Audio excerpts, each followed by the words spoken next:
কল্পনা করুন এমন একটি নেশার কথা, যা ড্রাগ বা অ্যালকোহলের মতো আপনার শরীরকে সরাসরি আক্রমণ করে না, বরং নিঃশব্দে আপনার মস্তিষ্ককে হাইজ্যাক করে।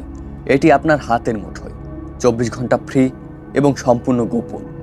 গবেষণায় দেখা গেছে 56% বিবাহ বিচ্ছেদের পেছনে অন্তত একজন সঙ্গীর পর্নোগ্রাফি আসক্ত দায়ী। ভারত ও বাংলাদেশেও পর্নোগ্রাফি কন্টেন্ট তৈরির হার উদ্বেগজনকভাবে বাড়ছে।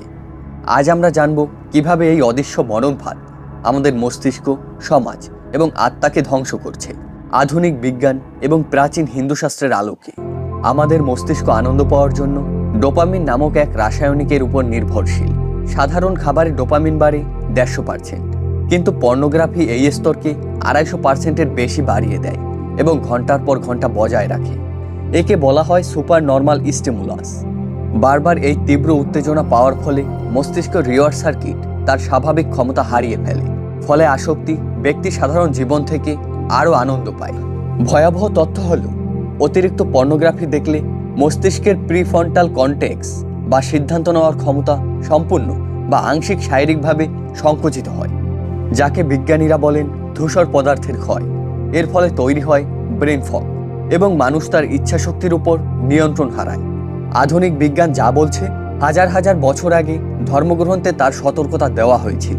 শ্রীমদ্ ভগবদ্ গীতায় শ্রীকৃষ্ণ অর্জুনকে বলেছিলেন, রজোগুণ থেকে উৎপন্ন এই কাম বা প্রবল বাসনাই হলো মানুষের সবচেয়ে বড় শত্রু। হিন্দু শাস্ত্রে কামকে ষড়রিপু বা মনের 6টি প্রধান শত্রুর একটি বলা হয়েছে।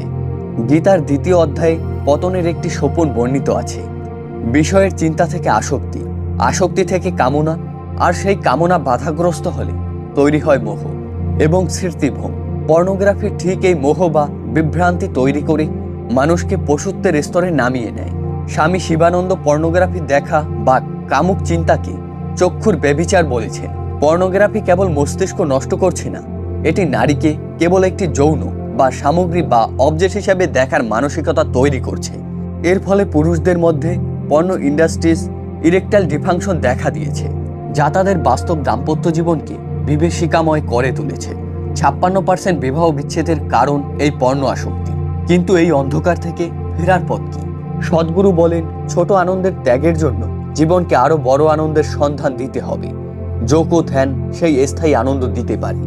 যোগাসন ও প্রাণায়াম, ভুজাঙ্গাসন, সর্বাঙ্গাসন এবং নারীশোধন প্রাণায়াম ডোপামিনের ভারসাম্য ফেরাতে এবং ইচ্ছাশক্তি বাড়াতে অত্যন্ত কার্যকর।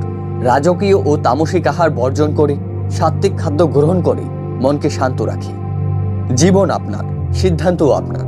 পর্নোগ্রাফির কয়েক মিনিটের ক্ষণস্থায়ী আনন্দ পাওয়ার জন্য উজ্জ্বল ভবিষ্যৎ এবং আধ্যাত্মিক তেজ কেড়ে নিচ্ছে। আজই প্রতিজ্ঞা করুন নিজের ইন্দ্রিয়কে নিজের নিয়ন্ত্রণে আনার।